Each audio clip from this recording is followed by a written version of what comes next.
What's going on, everybody? Welcome to a brand new episode of the Man Cave podcast, brought to you by our good friends from Hy-Vee in Eau Claire. A big thanks for tuning in, and don't forget to follow and subscribe to the Man Cave podcast, wherever you get your podcasts and on YouTube. On this episode of the Man Cave podcast, got a little inspiration from an article from The Ringer where they had the top 100 best sports moments in the last 25 years, in the last quarter century. So I'm putting my own spin on it. I'm going to do my top 10 most significant Wisconsin sports figures of the past 25 years. That's going to come up in the second half, and you probably heard it on the radio show. If you didn't, well, now you get to hear it now.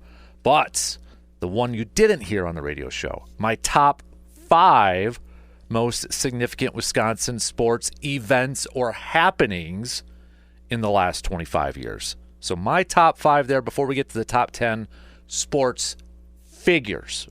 All right. So let's just jump right into it, shall we? My top 5 most significant Wisconsin sports events or happenings in the last 5 years. A couple of them may sound pretty generic, but number 5, the Brewers' rise.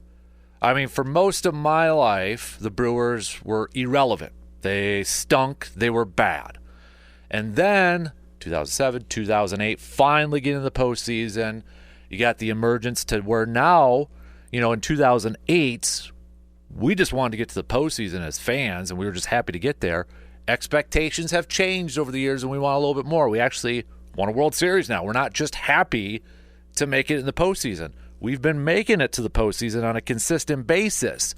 But now, as Brewers fans, we want a little bit more. So the rise of the Brewers to being relevant and being a good franchise and a good team, I think is a big Wisconsin sports moment, because we know the Brewers' history. We know baseball history and such. So, I mean, it's pretty impressive. Right? It's pretty impressive to see that rise over the years. So that's number 5 for me. Number 4, I'm going to go with the summer of 08. And that is the Favre summer of 08. I mean, I think every one of us, even if we rewind it a little bit to the spring of 08, where you got Favre retiring. I still remember it, March 4th. 2008, March 4th, 2008. And then, the whole David Letterman, something's bound to happen sort of thing. So you got that going on. And then, of course, him flying to family night, and then the whole Rodgers dynamic, and, people creating websites and banners flying across practice saying to bring back Brett. I mean, this whole, is he going to be back? Is he not going to be back? And then the trade to the Jets. I mean, the summer of 08, the spring summer of 08 with the whole Favre and Packers thing, that's a moment people still think about and still talk about. Number 3, I've got the Bucs winning the championship a few years ago. I kind of questioned whether I was going to see a Bucs championship, but with the rise of Giannis, the new owners throwing in a bunch of money, a new arena. The Bucs now are, still at this point in time, trying to win more championships, competing for more championships. And the fact that, they actually got it done just a few years ago with one of the best players, who I think is going to go down as one of the best players of all time, probably in the top 20 of all time, and Giannis Antetokounmpo, the Greek Freak. I mean, the Bucs winning that championship that year, it was pretty darn special. And again, I was one of those. I was like, am I ever going to see the Bucs win a championship? Are they going to actually have guys that kind of want to stick around and maybe win a championship? And they were able to do it. Number 2, Badger basketball 14 and 15, 2014, 2015, the 2 Final Four teams and the one team that went to the national championship. Still my biggest what if. And still one of the biggest heartbreaks I've had as a Wisconsin sports fan. And it's, still thinking about that national championship game with Duke still just grinds my gears and still upsets me and such. So that was still a big moment because I was one of them, and I'm still kind of that way, but maybe not as much. But after they lost that national championship game, the thought I had was that's never going to happen again. Wisconsin's never going to have that opportunity again to win a national championship in college basketball. Because there was always this thought, you don't think about Wisconsin as college basketball. They're not like Kentucky, Michigan State, Duke, North Carolina, Kansas, those programs. I've softened a little bit on that, but it's completely different now with transfer portal and NIL and that. But, I mean, that close. And I even think in 14, if they go, they beat UConn in a national championship. So that era, that moment, those 2 years, fantastic and completely changing the landscape of college basketball for Wisconsin, even if it was just for a couple of seasons. And then number one, I got to go with the Super Bowl. I got to go with Super Bowl 45, the Packers, Aaron Rodgers, Mike McCarthy, Ted Thompson. The year after Favre plays for the Vikings, Favre's even still playing for the Vikings that season. They get in by winning their last 2 games of the regular season as the final seed. They win every game on the road, and they go and beat Pittsburgh in Dallas.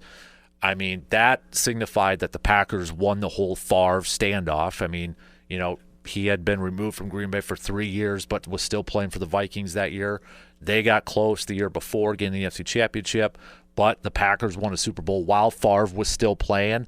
That, to me, was like, okay, the Packers not only won a championship, they won the whole Favre thing, too. So that, and then, obviously the only Super Bowl for Aaron Rodgers, all the injuries, all the storylines into that season, that to me is the number one Wisconsin sports moment in the last 25 years.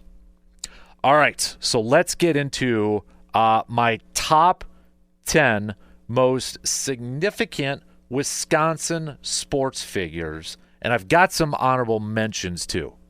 After I go through them, you can yell at me. I don't care. It's my list. I got a couple of honorable mentions on here too. So it's just for fun, just for a little banter, a little debate, little barstool talking and such. But I got 2 honorable mentions. One of them, actually, okay. I got 3. Okay, now because they kind of go hand in hand a little bit. 2 of them do, but I think they were. And the thing is too, when we say significant, it doesn't necessarily have to be a positive significance, right? It could be significant in other ways, maybe not. In the most positive ways or such, or how your personal feelings are towards them. But I'm putting, because we did have a little bit of a transition between the two, Bob Harlan and Mark Murphy. I know Bob Harlan, mostly you think about it in the 90s as the Packers president and such, but you talk about, the early 2000s, getting the renovations of Lambeau Field, essentially campaigning to help get that done. Bob Harlan, to me, is still one of the most underrated, not talked about enough Packers figures, even in Packers history, in pro football history. For all the talk about the 90s and the turnaround with Favre, with White, and Mike Holmgren, and Ron Wolf, the foursome there, it started with Bob Harlan. And Bob Harlan deserves some of that credit. And I honestly feel like Bob Harlan should get talked about more when you talk about like Pro Football Hall of Fame stuff and contributors. So Bob Harlan, I know, is at the back end of his career, but then, transitions into Mark Murphy. And again, say what you want about personal stuff with Mark Murphy, whether you agree with it or not, but the Titletown district and now the NFL draft coming over next month, that's significant stuff. That's some big-time stuff when it comes to little old Green Bay and trying to keep up with the other Joneses in the NFL and the big markets in the big cities. So I think, they kind of go hand in hand there with the transition in the early 2000s from Bob to Mark Murphy. But they all had significant impacts within the franchise. And then the other honorable mention I have on there is Craig Counsell. Again, say what you want about, him moving on to the Cubs. And I know even towards the end of his Brewers tenure as manager, there were some Brewers fans that were like, oh, is he even a good manager? And that. You look at what he did. He won a ton of games as the Brewers manager. You got to give him a lot of credit for that. You can even throw in his little bit of a playing career with the Brewers if you wanted to. But there's no question you can't write part of the Brewers' history, especially from 2000 to 2025, without mentioning Craig Counsell's name. So those are my honorable mentions. Number 10. It's tie. But it's owners. I went with Mark Attanasio and the Bucks ownership group at number 10. I'll start with the Bucks ownership group. Lasry's, Wes Edens, etc., etc. Purchasing it from Herb Kohl, and you can even throw Herb Kohl into that too if you want.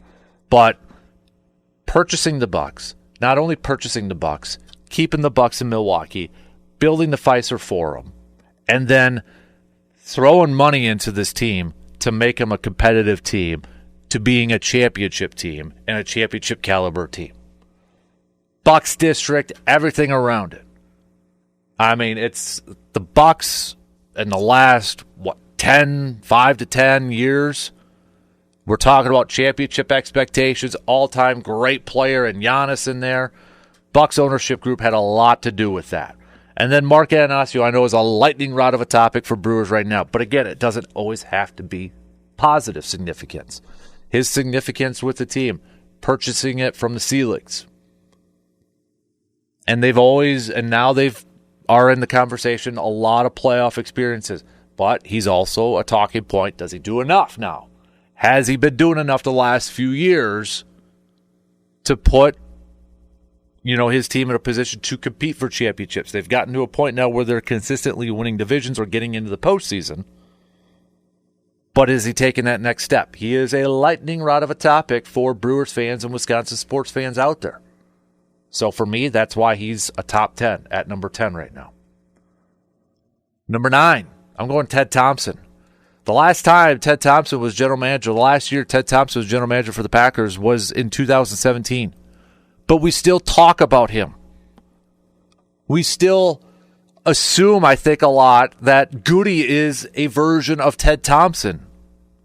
And maybe in some aspects he is, but he's not full-on Ted Thompson. But we still talk about Ted Thompson, whether it's his draft misses or his lack of free agent moves. Or, man, that guy could draft a wide receiver or find an offensive lineman. Or maybe, give him credit for drafting Aaron Rodgers and pulling the trigger and going through that melee of the Favre stuff, signing a guy like Charles Woodson.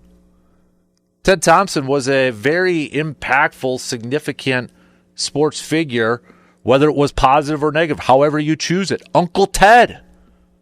Right? I mean, that was kind of the nickname, Uncle Ted. But Ted Thompson, even though he is gone from this earth, and the last time he was general manager for the Packers was 2017, we still talk about him, and we still talk about the effects he had on the franchise, whether it be positive or negative. And I think a lot of fans still just kind of say Goody's a 2.0 version of that. But he absolutely was one of the most significant Wisconsin sports figures in the last 25 years for Green Bay. Number 8, I'm going to go Christian Yelich. Christian Yelich, coming over to the Brewers, was that 2018? Yeah, 2000. I think we all kind of remember that day. That actually might be one of the top Wisconsin sports moments. I think a lot of us still remember that day when we found out David Stearns had signed Lorenzo Cain, and then, they traded Lewis Brinson. Lewis Brinson, not the guy that we thought was going to be the next great Brewer, for Christian Yelich. But everybody was pumped, like, oh my gosh. And Christian Yelich comes in with a bang. Wins an MVP. Might have won another MVP if he didn't get hurt.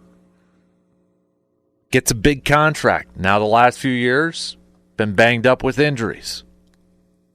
But there's no question, Christian Yelich, when you think about the Brewers and you think about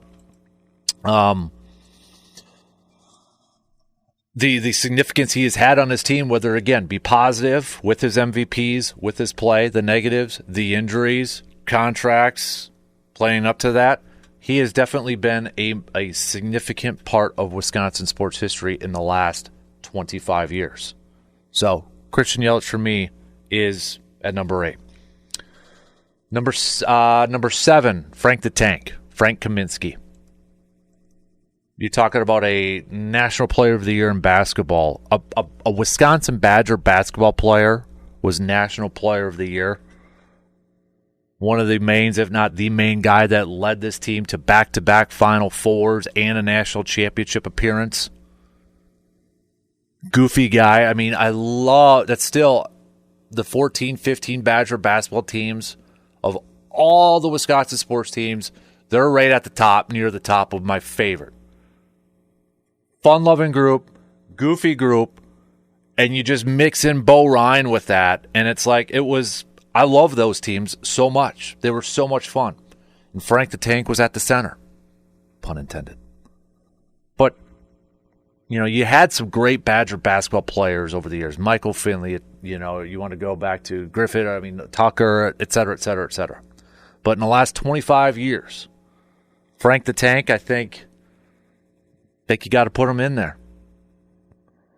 Number 6, I'm going to go Ryan Braun. I shouldn't have to explain this one too much, but again, MVP, Rookie of the Year, 2011, and then kind of similar to Yelich in terms of injuries and such, contract. I still feel like Ryan Braun will get that number 8 retired at some point by the Brewers. I think you've seen the stages. Last year was the Walk of Fame or the Wall of Fame, and it's going to happen in stages. I do think 8 is going to be up there in the rafters.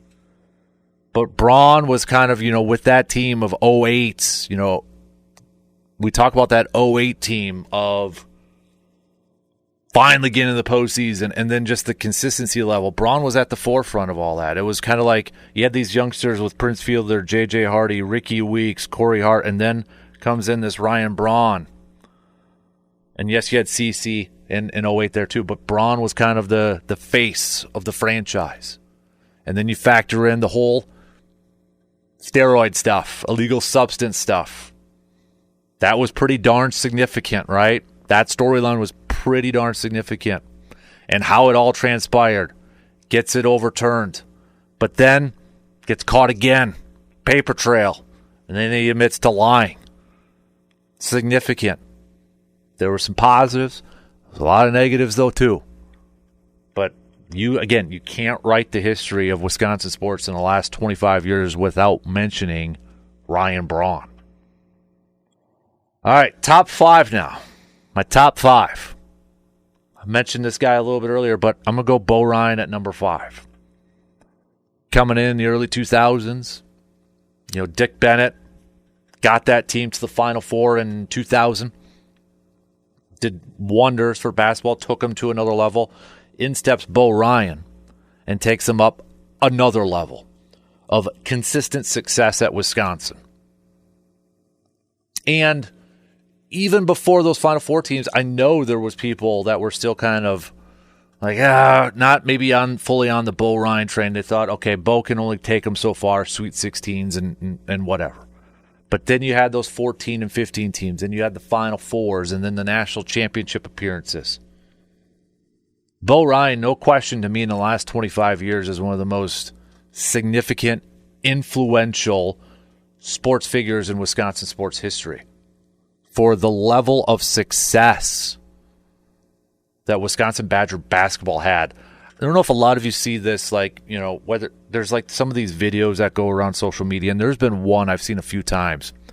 And it's one of those time-lapse trackers for college basketball programs from 2000 to now, and it tracks the amount of wins and tournament wins. And you see Wisconsin from 2000 to where it is now. Shows up out of nowhere and just rises and goes up. It's like that graph of just going up, up, up, up. And they're top 10, top 5. It's like, wow. I mean, college basketball, 2000, 2025. And you're seeing Wisconsin up in there. Mixed in with the Dukes. Mixed in with the Carolinas or the Kansases and the Kentuckys. When you think about college basketball, Michigan State. And Wisconsin's right there. And that has a lot to do with Bo Ryan. So, Bo Ryan, to me, is easily top 5. I'm surprised from all the listeners that sent in their list, this person has not been mentioned. And I'm a little surprised by it. But that's why I termed it significant sports figures. It's not just athletes. It's not just coaches. I mean, a lot of you have turned in general managers or owners. Why not a broadcaster? Bob Uecker, to me, is a significant Wisconsin sports figure. And I'm surprised that I haven't gotten Uecker's name mentioned once from listeners. To me, he is easily, when I think about significant Wisconsin sports figures, Bob Uecker is there. And if you think he should be higher, you're probably right. He should probably be higher on my list. He easily could be higher than number 4. But when you think about Wisconsin sports figures in just history, if you were to make a Mount Rushmore, I'd put him up there. No question about it. And, we've talked about him more probably for the last few years because we, obviously getting up there in age and can we just get a World Series for Bob? Can we get a World Series for Bob? But when you talk about all of the different aspects, I mean, when the Brewers stunk, you were still listening, you're still following because of Bob Uecker. Right? You were still listening because of Bob Uecker. And for all the low years of the Brewers and even at the high points too, you wanted to hear Uecker's call. I can't tell you how many times we'd have people say, hey, can you replay Uecker's call on the show this morning? It's Uecker. So Uecker to me is 100%. And honestly, probably should be higher on my list. But when I think about significant Wisconsin sports figures, you have to include Bob Uecker on that list. You have to. Number 3. I went with Brett Favre. And yes, a lot of that is from, you could say a lot of his careers and success was in the 90s when he won 3 MVPs, got to Super Bowl 31, and he got to Super Bowl 32. You're exactly right. And honestly, I probably should flip-flop maybe Favre and Uecker.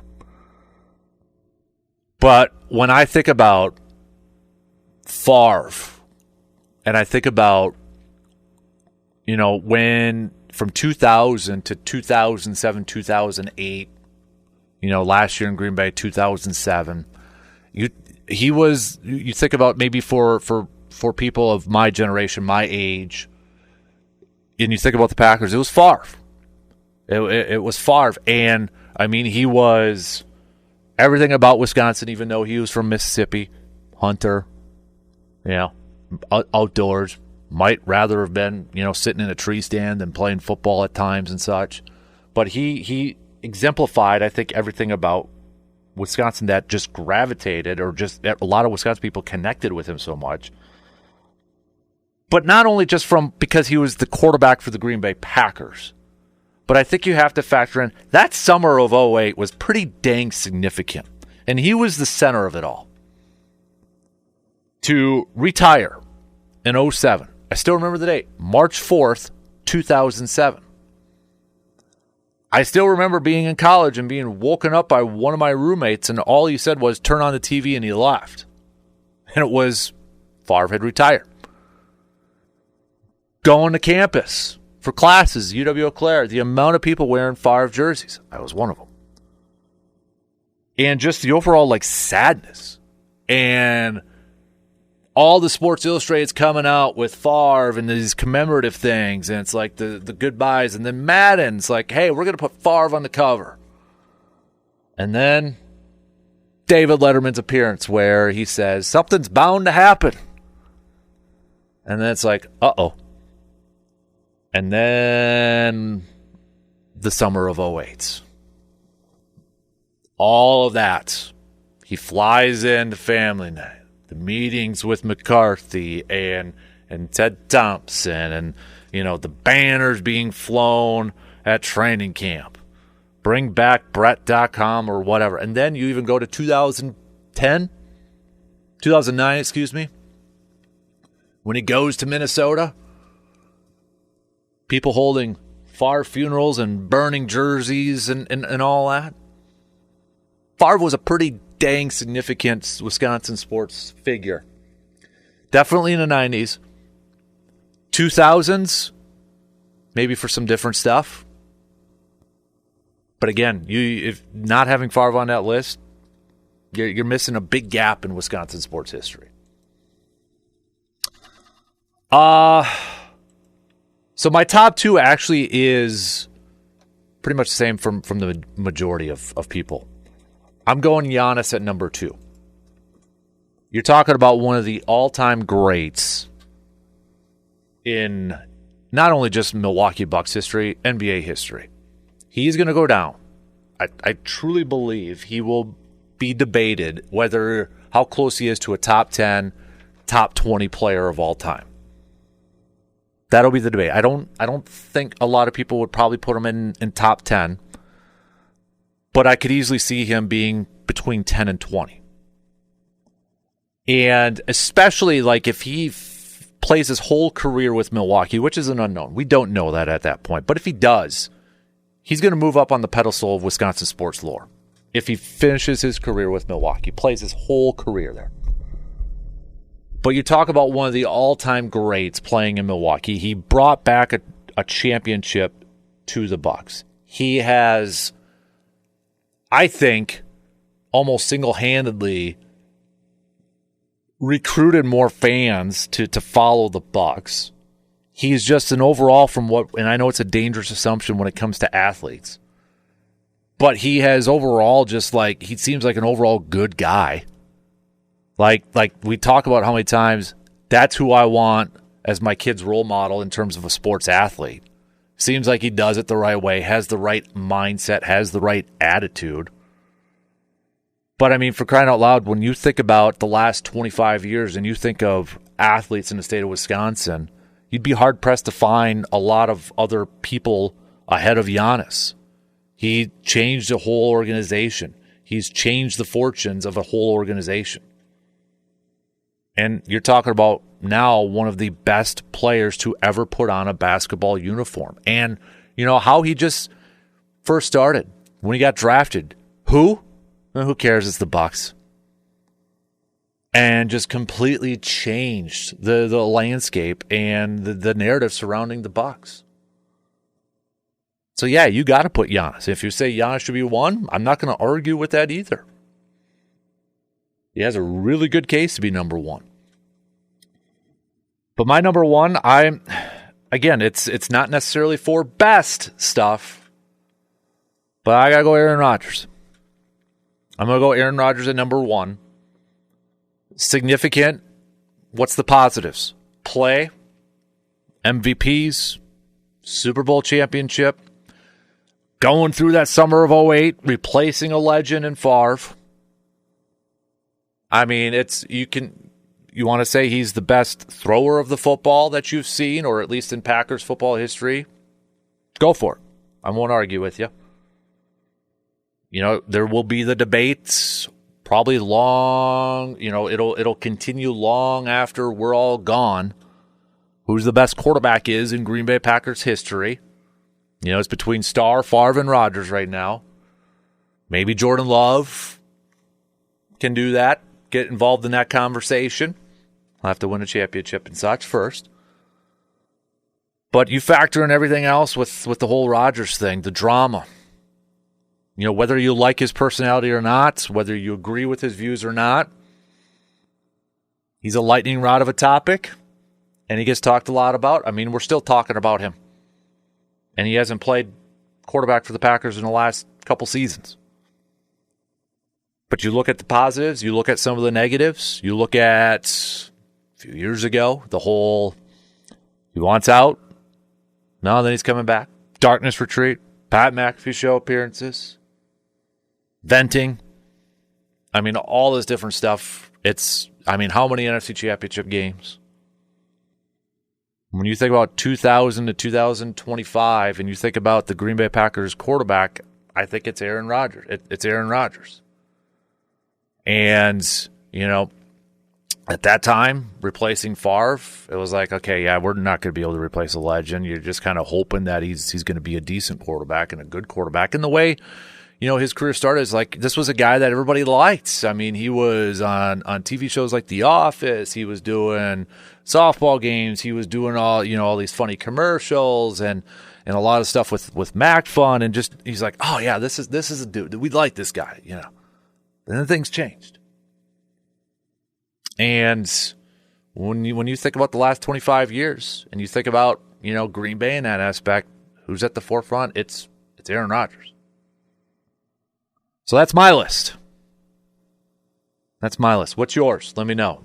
Curious to hear it.